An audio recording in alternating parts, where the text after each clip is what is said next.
बिस्मिल्लाहिर्रहमानिर्रहीम, अस्सलाम वालेकुम। अली सलमान जी टीवी के तमाम नाज़रीन को जी स्पोर्ट्स में खुश आमदीद कहता है। जब पीर से लेकर जुमेरात तक रोज़ाना रात 11:05 पर हम इस महफिल को सजाते हैं आपके लिए और बात करते हैं उस दिन खेले जाने वाले मैचेस या उस दिन से जुड़ी स्पोर्ट्स की खबरों के बारे में। आज हम बात करेंगे पाकिस्तान क्रिकेट के मामलात के हवाले से। आकिब जावेद साहब का एक स्टेटमेंट इस वक्त बहुत ज़्यादा वायरल हो रहा है कि जनाब फ़खर जमान और बाबर आजम जो है वो वर्ल्ड कप में अनफिट गए थे और वो उनकी फ़िटनेस जो है वो इस हवाले से थोड़ी सी मशकूक थी।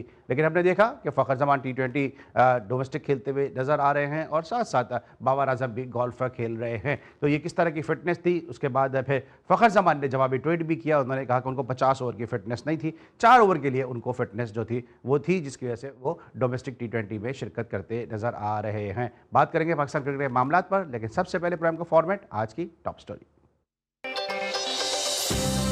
पीसीबी ने पाकिस्तान सुपर लीग सीजन 11 के एंथम के गुलकार के नाम का ऐलान कर दिया। पीएसएल में एक बार फिर पाकिस्तान के नामवर गुलकार आतिफ असलम अपनी आवाज का जादू जगाएंगे। पीएसएल 11 की ट्रॉफी मुल्क के मुख्तलिफ शहरों का दौरा करने के बाद पेशावर पहुंच गई। इनमें आप इस किस्म के कोचेस को भी एक अच्छा प्लेटफॉर्म देंगे? इनको इंशाल्लाह आई थिंक मेरा ख्याल है कि इससे हमारे फ्रेंचाइज के पार्ट होंगे इंशाल्लाह। पीएसएल 11 के लिए कोटा ग्लैडिएटर्स की टीम मैनेजमेंट का ऐलान। नदीम उमर ने जीटीवी से किया वादा पूरा कर दिया। इकबाल इमाम असिस्टेंट कोच मुकर्रर, सऊद शकील कप्तान, Moin Khan head coach, Sarfaraz Ahmed team director और आजम खान मैनेजर बरकरार। जिम्बाब्वे के सिकंदर रजा ने लाहौर कलंदर्स को ज्वाइन कर लिया। पीएसएल में आखिरी 4-5 साल हमारे लिए बहुत अच्छे रहे हैं। उम्मीद है कि इस मरतबा भी 1-2 अच्छे खिलाड़ी पीएसएल में मिलेंगे। शाहीन शाह अफरीदी। आकिब जावेद की बात बिल्कुल ठीक थी। मैं 50 ओवर की क्रिकेट के लिए 100% फिट नहीं था। फ़खर जमान का अपनी फिटनेस पर साबिक क्रिकेटर अब्दुल रऊफ के तबसरे पर रद्द अमल। आईसीसी ने वनडे प्लेयर्स रैंकिंग जारी कर दी। सलमान अली आगा की पहली बार टॉप 10 में शमूलियत। Star batter Babar Azam 6 number पर मौजूद। फ़खर जमान की रैंकिंग में 4 दर्जे तनज़्ज़ुली। जी नाज़रीन, ये थी आज की टॉप स्टोरीज। बात करेंगे पाकिस्तान क्रिकेट के मामलात के हवाले से। और इस वक्त मुझे अमेरिका से ज्वाइन किया बज़रिए वीडियो लिंक पाकिस्तान के फॉर्मर फर्स्ट क्लास क्रिकेटर हमारे एनालिस्ट साजिद खान साहब ने। शो में खुश आमदीद कहते हैं। अस्सलाम वालेकुम साजिद भाई। वालेकुम सलाम अली सलमान भाई, आपको तमाम जीटी देखने वालों को अस्सलाम वालेकुम और ये उमदा प्रोग्राम आप लेकर चलते हैं, आपको बहुत बहुत मुबारक हो। हाँ, thank you so much Sajid Khan साहब। आपने देखा कि हम तो हमेशा डोमेस्टिक की बात करते हैं और आपको मालूम है कि जी स्पोर्ट्स शायद वाहिद शो होगा जो डोमेस्टिक पे और ग्रास रूट क्रिकेट पे और स्पोर्ट्स के ऊपर इतनी ज़्यादा बात भी करता है। इकबाल इमाम साहब जिन्होंने कराची को क्वालिफाई करवाया, कराची को चैंपियन कोच रहे कराची के और बड़े ज़बरदस्त अपने वक्त के क्रिकेटर थे। आज दुनिया राशिद लतीफ़ को जानती है बतौर विकेट कीपर, लेकिन राशिद लतीफ़ साहब को जितनी ज़्यादा प्रैक्टिस इकबाल इमाम साहब ने कराई है शायद ही किसी और ने कराई होगी। तो इकबाल इमाम साहब मेरे शो में आए, जी स्पोर्ट्स में आए, और जब नदीम उमर साहब उनकी तारीफ कर रहे थे तो उनसे हमने पूछा कि भाई आप तारीफ तो इनको लार्जर स्केल पे मौका देंगे, पाकिस्तान सुपर लीग में इनको क्या मौका देंगे? तो उस वक्त नदीम उमर साहब ने जी स्पोर्ट्स से वादा किया था। क्या वादा किया था, पहले आपको वो सुनवाते हैं। इकबाल इमाम साहब ने नामसाइद हालात में टीम को फाइनल जितवाया, या आपकी कंटेंशन में है कि आपकी जो मुख्तलिफ फ्रेंचाइजीज हैं इनमें आप इस किस्म के कोचेस को भी एक अच्छा प्लेटफॉर्म देंगे? इनको इंशाल्लाह आई थिंक मेरा ख्याल है कि इससे हमारे फ्रेंचाइज के पार्ट होंगे इंशाल्लाह। जी आपने सुना नाज़रीन कि नदीम उमर साहब ने जो वादा किया था उसको उन्होंने वफा कर दिखाया। और इकबाल इमाम साहब जो पाकिस्तान के डोमेस्टिक के एक बहुत बड़े कोच हैं और बड़ी सर्विसेज हैं उनकी पाकिस्तान में डोमेस्टिक के हवाले से। आज भी उनकी टीम जो है इस वक्त कराची वाइट्स डोमेस्टिक T20 का फाइनल खेल रही है अगेंस्ट एबटाबाद, तो उनको उन्होंने असिस्टेंट कोच रखा है। साजिद खान साहब, आपने बहुत क्रिकेट खेली होगी इकबाल इमाम साहब के साथ, पहले तो ये बताइए कि ये फैसला आप किस तरह से देख रहे हैं? बहुत शुक्रिया अली सलमान साहब, दोबारा फिर एक दफा मैं कहूँगा जीटीवी स्पोर्ट्स पे बाजी ले जाता है। अली सलमान साहब, आपको याद होगा आपने प्रोग्राम किया था, इकबाल इमाम साहब को बुलाया, जो काजल ट्रॉफी इन्होंने 200 फर्स्ट क्लास मैच के लिए तो 10,000 रन उसने बनाए। इकबाल इमाम साहब यकीनी तौर मरूम उनकी ख्वाहिश थी उनका बेटा टेस्ट क्रिकेट खेले, मगर यूएन इतनी बड़ी टीम थी उससे नहीं खेले। मगर आपने बड़ी प्यारी बात की, आपको सच की बात करनी चाहिए। नदीम उमर साहब को क्रेडिट दूंगा। इकबाल इमाम साहब पाकिस्तान का भी बैटिंग कंसल्टेंट होना चाहिए। जो उसकी एबिलिटी है पाकिस्तान वुमेन्स को हुआ, जो कारकर्दगी ग्राउंड में उसने दिखाई बेइंतहा, प्लेयर उसने प्रोड्यूस किए, मगर वो स्क्रीन पे नहीं आता, गम को है और खिदमत गुजार लड़का है, उसकी जितनी भी तारीफ की जाए मगर शुक्र अल्हम्दुलिल्लाह रब्बिल आलमीन। मैं नदीम उमर साहब को क्रेडिट इसलिए दूंगा, और पाकिस्तान करीब एशिया के सबसे बड़े नस्ली के सदर है, और हक और सच की बात करते हैं। कोयटा में यकीनी तौर पर एक दफा बहुत चांदनी आ जाएगी। जिस तरह के इकबाल इमाम ने खिलाड़ियों में काम किया ना, ये ऐसे क्रिकेटर हैं, हम हमेशा आप और हम बात करते हैं बैटिंग कंसल्टेंट के हवाले से, क्रिकेट टीवी 7 को हवाले से, और आज शुक्र अल्हम्दुलिल्लाह पीसीबी का क्वालिफाइड कोच जिसने पाकिस्तान के लिए तमाम शोबों में कोचिंग किया, और कोयटा ने नदीम उमर साहब ने उसको मौका दिया। उम्मीद करते हैं 11वां एडिशन में उनकी कोचिंग में कोयटा फाइनल खेले, और जिस तरह आज 2020 का फाइनल खेल रही है बेइंतहा, कल बहुत ही आउटस्टैंडिंग मैच जीते। जिस तरह कल मैच टेलीकास्ट हो रहा था ऐसा लग रहा था कराची मैच फंस जाती, मगर इकबाल इमाम की प्लानिंग, मगर राफे का शॉट बैड शॉट था, वो शॉट उनको नहीं मारना चाहिए था, उसकी जो शॉट मार के मिड विकेट पे हुए, तो ये चीज की बताना जरूरी है। और क्रेडिट नदीम उमर साहब कराची की टीम को मुबारकबाद पेश करूंगा जो फाइनल खेल रही है, मगर इकबाल इमाम को आपको क्रेडिट दूंगा, आप सबसे पहले थे जिसने उसके लिए आवाज उठाई, और आपके चैनल पे आके उसने जिस तरह गुफ्तगू की है, ये अच्छी साइन है। जो खिलाड़ी मेहनत करते हैं, जो पाकिस्तान छोड़कर दूसरे मुल्कों में जाके कोचिंग का प्राइस देते थे, अब रुक जाएंगे अल्हम्दुलिल्लाह।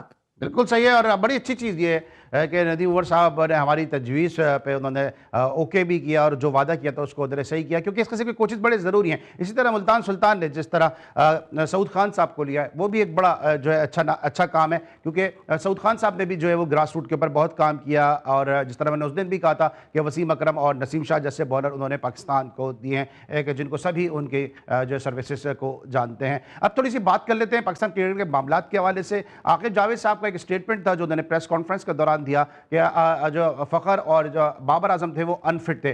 साहिल खान साहब, आपने कोचिंग भी की है, आपने बहुत अच्छी क्रिकेट भी खेली भी है, एक अरसे से आपकी क्रिकेट पे डिगा भी है।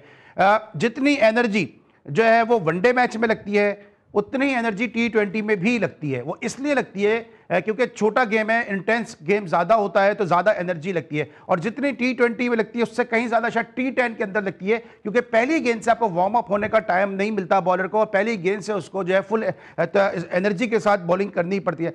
ये कौन सी फिटनेस है? ये नई नई चीज़ें सामने हमें सुनने को मिलती हैं। हमें हमारा रोल नहीं पता था, हमें सही से इस्तेमाल नहीं किया गया। हमारी 4 ओवर की फिटनेस है, हमारी T20 की फिटनेस है, हमारी 50 ओवर की फिटनेस नहीं है। ये बातें हमने तो इतने अरसे से क्रिकेट खेली भी, कवर भी की, पहले कभी सुनने को नहीं मिली। सलाम साहब, आपका 30 साल का एक्सपीरियंस है, ग्रास रूट में आपने तमाम वर्ल्ड क्लास प्लेयरों को कवर किया, मगर फकर दोनों हाथों में लड्डू लेके पाकिस्तान की फॉर्मेट में क्रिकेट खेलना चाहते हैं, बड़े दुख के साथ करना पड़ता है। सीनियर प्रो तो लगते ही नहीं है। जिस तरह वो बयान यू टर्न लेने के माहिर हैं, मैं समझता हूँ फकर को अपने स्टैंड पे काम रहना चाहिए। अगर फिट है तो बताना चाहिए, अनफिट है तो बताना चाहिए। और दूसरा, आकिब जावेद के आगे तो बोल ही नहीं सकते ना यार। आकिब जावेद को उन्होंने आकिब जावेद को प्रमोट किया है, डंके की चोट में प्रमोट किया है, लाहौर कलंदर के खेलते रहे, नेशनल क्रिकेट एकेडमी के हेड है। अगर फिटनेस से मसाइल हैं तो आकिब जावेद से कौन सी चीज छुपी है? जितनी भी पाकिस्तान में एकेडमी लगी है, जितने भी कोचेस लगे, फिटनेस टेस्ट सब आकिब जावेद के कंप्यूटर पे जाता है। किसकी खिलाड़ी की फिटनेस 17 है, किसी के 18 है, किसी की 19 है। ये तो मैं मानने को तैयार ही नहीं हूँ। फिटनेस के हवाले से खिलाड़ियों की, आकिब जावेद की जो बयान है उसको सेकंड वो नहीं कर सकता, उनकी एबिलिटी नहीं है, तो ये चीज बताना जरूरी है। ये सब बकवास है। 4 ओवर की और 50 ओवर 3.5 घंटे का है। अच्छी तो फकर की तो 2020 की फिटनेस नहीं है। उठा घुटने का आज से थोड़ी मसला है, काफी अरसे से मसला है। ये चीज तो बताना चाहिए उनको फकर को, मगर फकर की इस बयान से जो उन्होंने ट्वीट किया है बड़ा दुख हुआ है। बिल्कुल सही है, बड़ा दुख हुआ है, और इस पर ज़रा मजीद अब बात भी करेंगे।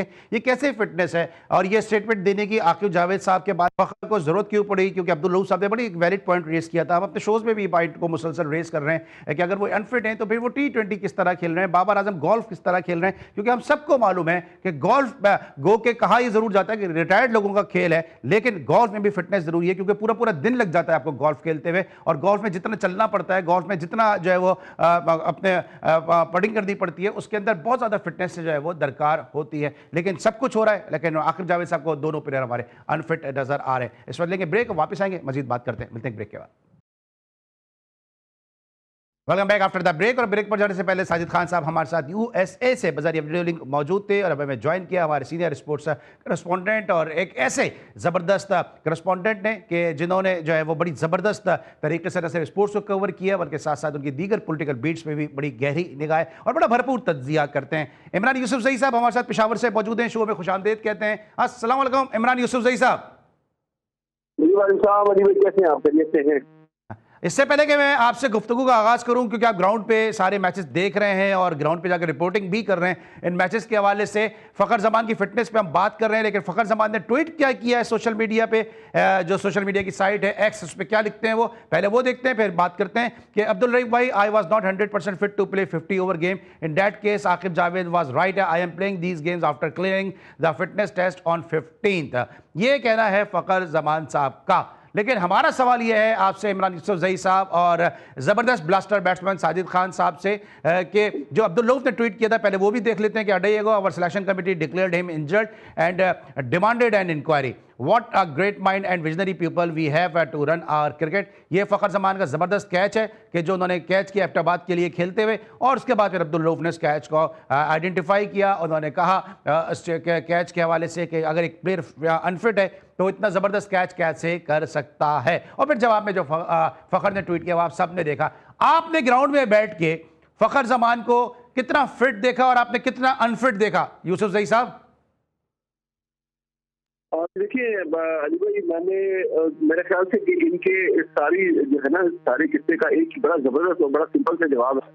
उन्होंने जो मिड ऑफ और डीप कवर के दरमियान जो कैच पकड़ा है, मैं ये समझता हूँ कि वो एक इंतहाई शानदार कैच था, इंतहाई जबरदस्त कैच था। और वो ऐसा कैच था कि ऐसा लग रहा था कि शायद हम किसी सुपरमैन को देख रहे हैं। उन्होंने फ्लाई करते हुए बड़ा खूबसूरत कैच पकड़ा और उस एक कैच से मुझे लगता है कि शायद फ़खर जमान से फिट और शायद ही कोई खिलाड़ी पाकिस्तान की टीम में हो, इसलिए कि दूसरे अच्छे तरीके से वो खेले हैं और फिर जिस अच्छे तरीके से उन्होंने टीम को लीड किया है। एबटाबाद की बड़ी जबरदस्त पोजीशन थी और वो फाइनल में भी पहुंचे हैं, जो कि आखिरी मैच में लाहौर वाइट्स के खिलाफ उन्होंने लाहौर वाइट्स ने उनके खिलाफ 94 रन किए थे और उनको मौका नहीं मिल सका उसको अपने जो है स्कोर को डिफेंड करने का लाहौर वाइट्स को। लेकिन मेरा ये ख्याल है कि फ़खर जमान की फिटनेस के ऊपर क्वेश्चन मार्क अपनी जगह पर, लेकिन मेरे ख्याल से फ़खर ने जो ट्वीट किया है या बैक्स जो उसका पैगाम है, आपको लगा कहीं ना कहीं कि फ़खर अनफिट है? नहीं, मेरी फ़खर से मुलाकात भी हुई है इस दौरान में और हमारी से थोड़ी सी बातचीत भी, इंटरेक्शन भी हुई है और वो माशाल्लाह बड़े ठीक ठाक लग रहे थे और बड़ा अच्छा उन्होंने गेम में जो है खेले भी हैं। पेशावर के क्राउड ने बड़ा चेयर भी किया उनको, पेशावर के क्राउड ने बड़ा सपोर्ट किया, न सिर्फ फ़खर जमान को बल्कि जितने भी खिलाड़ी थे सबको। खिलाड़ी बहुत ज़्यादा खुश हो रहे थे यहाँ पर। वो बदकिस्मती हमारी के सेमीफाइनल दूसरा रह गया और फिर आज फाइनल भी नहीं हो सका बारिश की वजह से। मुसलसल रात से बारिश का सिलसिला जारी है तो वो नहीं हो सका। लेकिन बहरहाल मुझे तो फ़खर जो है, अब देखिए जिस्म के अंदर अगर कोई तकलीफ हो या कोई ऐसी इंजरी हो जिसका ज़ाहिर है कि वो फ़खर जमान को ही पता होगा, और अगर वो कह रहे हैं कि वो 50 ओवर की रिसर्च नहीं थे, लेकिन 50 ओवर में 50 ओवर तक ग्राउंड में रहना, फील्ड करना और फिर उसके बाद आके बैटिंग करना, डेफिनेटली T20 से बिल्कुल डिफरेंट बॉलर गेम है। और फिर सबसे बड़ी बात है कि T20 का गेम देखें 3-3.5 घंटे में खत्म हो जाता है, 20 ओवर इधर 20 ओवर उधर और आपकी एक मैच खत्म हो जाता है। लेकिन हमारा 100 ओवर के मैच में ग्राउंड में मौजूद रहना और जो है वो फील्डिंग भी करना, उसके बाद बैटिंग भी करना, तो यकीनन हो सकता है कि फ़खर जमान की वजह से मसाइल हो। लेकिन ओवरऑल हमने देखा उनको अच्छा खेलते हुए और लेकिन अच्छा इन सारी चीजों से हट के। देखिए इमरान साहब, ये बात मुझे समझ नहीं आ रही ना। मैं साजिद खान साहब ये पूछता हूँ कि उन्होंने क्रिकेट खेली हुई भी बहुत अच्छी, हम सबसे अच्छी क्रिकेट उन्होंने खेली है। मैं साजिद खान साहब, ये कैसी फिटनेस है कि सर मैंने पहले भी कहा कि T20 में आपको एक भरपूर इंटेंस के साथ आना पड़ता है, आपको पहले बाहर से ही वार्म अप होकर आना पड़ता है। T10 आप क्रिकेट खेलते हैं, और ये बात मैं अपने अल्फाज नहीं कह रहा हूँ, ये पाकिस्तान के बहुत सारे ट्रेनर्स के अल्फाज में कह रहा हूँ कि हमारा काम T10 क्रिकेट में बढ़ जाता है। वो इसलिए बढ़ जाता है क्योंकि हमें पहले से प्लेयर को तैयार करके अंदर भेजना पड़ता है कि पहली बॉल से जो है वो प्लेयर को जो है वो वार्म अप होना चाहिए, फुल इंटेंस के साथ, फुल थ्रॉटल के साथ गेंद करनी है। फील्डिंग में भी वही एफर्ट लगानी है जो 50 ओवर में लगानी है या 20 ओवर में लगानी है, तो 10 ओवर में वही एफर्ट लगानी है। तो सर ये कैसी फिटनेस है कि अगर एक प्लेयर 50 ओवर में अनफिट है तो वो 4 ओवर में जो है और 20 ओवर के अंदर जो है वो फिट हो जाता है? जी साजिद खान साहब।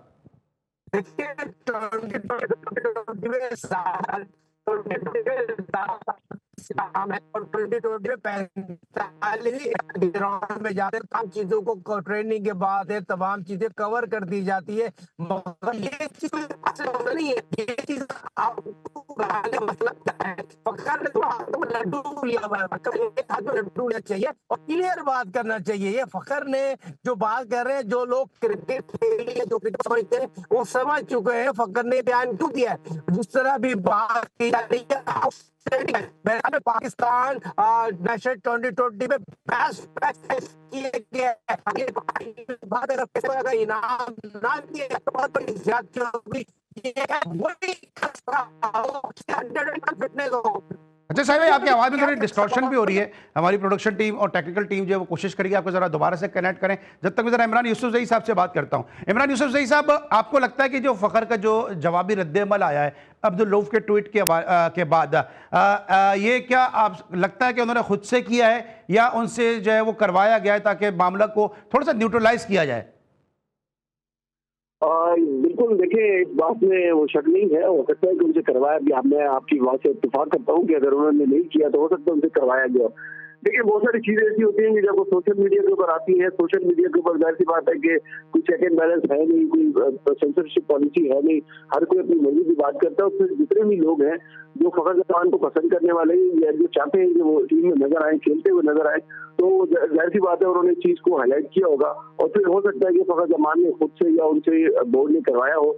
लेकिन मेरा ये ख्याल है, मेरा ये सवाल है बल्कि पाकिस्तान क्रिकेट बोर्ड से, कि उनको नहीं लगता कि इस बांग्लादेश के टूर में बाबर आजम को भी होना चाहिए था और फखर जमान को भी होना चाहिए था। वो लोग कि जो T20 में फिट नहीं होते उनको आप T20 में खिलाते हैं और जिनकी जगह वनडे में बनती है उनको वनडे में नहीं खिलाया जाता। मैं हैरान इस बात पर हूँ कि किस किस्म की पॉलिसी बनती है और किस किस्म की टीम सिलेक्शन होती है। लेकिन हमारा एक 11 साल के बाद हमने बांग्लादेश से सीरीज हार ली है, तो अब उसके बाद भी हम मेरे ख्याल से पिछली सीखेंगे से 2024 के वर्ल्ड कप के बाद भी हमने बहुत सारी बातें सुनी थी।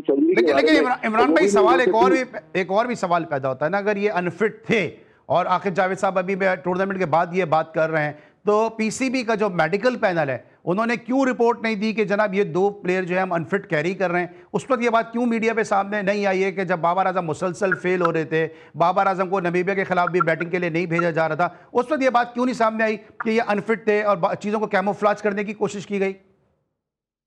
देखिए ये बिल्कुल ये सवाल तो बनता है इसलिए कि 2024 के वर्ल्ड कप के, ये 26 के वर्ल्ड कप के अख्ताम के फौरन बाद ये सीरीज थी और इस सीरीज के में जो है वो 2-3 खिलाड़ियों को सिर्फ इस वजह से ड्रॉप किया गया कि जी वो अनफिट है।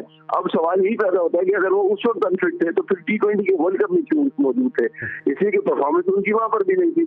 लेकिन जाहिर की बात है कि बहुत सारी चीजें ऐसी हैं कि जो स्ट्रीमलाइन नहीं है। हम बहसीत मीडिया हम तो इस चीज को सिर्फ हाईलाइट कर सकते हैं, पॉइंट आउट कर सकते हैं, बहुत सारी चीजों को सामने ला सकते हैं। उसके ऊपर पॉलिसी बनाना, उसके ऊपर फैसले करना ऐसी बात है पाकिस्तान क्रिकेट बोर्ड का और जो जिम्मेदारान है उनका काम है। लेकिन ये चीजें आपको ये चीज भी जहन में आती है कि ये सारी चीजें उस वक्त हुई है कि जब आखिर जावेद के खिलाफ इस तरह की सोशल मीडिया के ऊपर बातें आ रही थी कि जी फखर जमान फिट है और वो चूंकि T20 खेल रहा है, पेशावर में आके खेल रहा है और अतवार की टीम की क्यादत कर रहा है, तो कैसे वो टीम में मौजूद नहीं था? तो हो सकता है कि उसके बाद फिर ये चीजें भी बहुत बैक हुई है कि जी आपने उन खिलाड़ियों को T20 के स्क्वाड में शामिल रखा कि जो अनफिट थे या जो खेल नहीं पा रहे थे या जो परफॉर्म नहीं कर पा रहे थे, और फिर जब उनको उस फॉर्मेट में कि जो उनका मेन फॉर्मेट है या जिसमें उनसे परफॉर्म करने की उम्मीद लगा के रखते हैं उसमें आप उनको शामिल नहीं करते। तो बहुत सारी चीजें हैं अली भाई, हम पॉइंट आउट तो कर सकते हैं, लेकिन ज़ाहिर है कि मैं फिर वही बात करूंगा कि फैसले पाकिस्तान क्रिकेट बोर्ड ने करने और वो जिस किस्म के फैसले कर रहे हैं उसके रिजल्ट आपके सामने। बिल्कुल सही, उसके रिजल्ट आपके सामने। हमारे साथ मौजूद रहिएगा, आपसे कुछ T20 की भी बात करेंगे क्योंकि नसीम शाह का एक स्टेटमेंट आया कि नेशनल T20 में बाउंड्रीज को छोटा रखा गया है और आपसे बेहतर कोई बता नहीं सकता क्योंकि आप ग्राउंड में बैठ के मैचेस कवर कर रहे हैं, क्या वाकई बाउंड्रीज छोटी हैं या नसीम शाह जो है वो जो इतने रन पड़ते नजर आ रहे हैं उसको डिफेंड कर रहे हैं, क्योंकि यहाँ बातें बहुत ज़्यादा गोलमोल और घुमा फिरा के भी पाकिस्तान क्रिकेट बोर्ड की जानिब से सामने आ रही हैं। मिलते एक छोटे से ब्रेक के बाद। और बैक आफ्टर द ब्रेक, और ब्रेक पर जाने से पहले बात करते हैं पाकिस्तान क्रिकेट के मामलात के हवाले से, लेकिन साथ साथ एक बड़ी कंट्रोवर्सी सामने आई है कि जहां पर जो है सनराइजर्स हैदराबाद की जो ओनर हैं काविया मरान, उन्होंने अबरार अहमद को जब साइन किया तो उस पर इंडिया में जो है वो बहुत तनकीद का सिलसिला शुरू हुआ, और ख़ास तौर से सुनील गावस्कर जैसे लेजेंडरी बैट्समैन ने जिस अंदाज से बयानात दिए हैं, जिस तरह से बातें की, वो हरगिज़ हरगिज़ जो है वो उनके शायान शान नहीं है। यहाँ तक कहा गया कि सनराइजर हैदराबाद का बाइकआउट किया जाए, और अबरार अहमद को जो टीम में शामिल करने का मामला है, ये उन्होंने कहा कि उन शौदा के साथ जो उनके जो हलाक होने वाले लोग हैं उनके साथ एक ज़्यादती है, ज़ख्मी होने वाले फौजियों के साथ, सिविलियन के साथ ज़्यादती है कि जनाब जो है वो अबरार अहमद को सनराइजर्स ने अपने स्क्वाड में शामिल किया है। स्पोर्ट्स को हमेशा से हम बात करते हैं कि पॉलिटिक्स से दूर रखना चाहिए, और जब सुनील गावस्कर जैसे बैट्समैन, सुनील गावस्कर जैसे लोग कि जिनका पाकिस्तान में भी उतनी इज्जत की जाती है, उनकी इतनी रिस्पेक्ट की जाती है, जब वो इस किस्म की बातें करते हैं तो डेफिनेटली जो है वो खेल की असल रूह जो है वो सबूताज होती है। इस वक्त इमरान यूसुफजई साहब हमारे साथ मौजूद हैं, उनसे हम जानेंगे ज़रा ये सुनील गावस्कर का जो स्टेटमेंट आया है। इमरान साहब, आप हमेशा ये बात करते हैं कि जब इंडिया की टीम पेशावर आई थी तो बहुत ज़्यादा उनकी हॉस्पिटैलिटी की गई, उनकी बहुत ज़्यादा मेहमान नवाजी की गई, लेकिन गावस्कर साहब का जो स्टेटमेंट आया है, आपको लगता है कि जितना उनका कद छोटा है वो छोटे कद से भी छोटा उन्होंने स्टेटमेंट दिया है? जी बिल्कुल, मेरा ख्याल है कि गावस्कर साहब तो खैर बड़े खिलाड़ी हैं, उनको इस किस्म का बयान नहीं देना चाहिए था। इरफान पठान जैसे छोटे मोटे खिलाड़ी इस तरह की बातें करते हैं तो इतना बुरा नहीं लगता, लेकिन गावस्कर साहब वो जैसे मतलब वो इंडियन क्रिकेट के लेजेंड रहे हैं, तो उनसे इस किस्म की बात की, इस किस्म के किसी बयान की उम्मीद नहीं थी। लेकिन बहरहाल जैसे मैंने कहा ना कि पाकिस्तान क्या मुसलमान और क्या हिंदू छोटी जात थे, उनको अपना आप इंडियन साबित करने के लिए इस तरह की हुदूद जो है वफाकियात करनी पड़ती है, इस तरह के जो है बयान जारी करने पड़ते हैं। तो मेरे ख्याल से ये ऐसे ही इसी किस्म का बयान है, इसकी तरह ज्यादा सीरियस भी नहीं लेना चाहिए।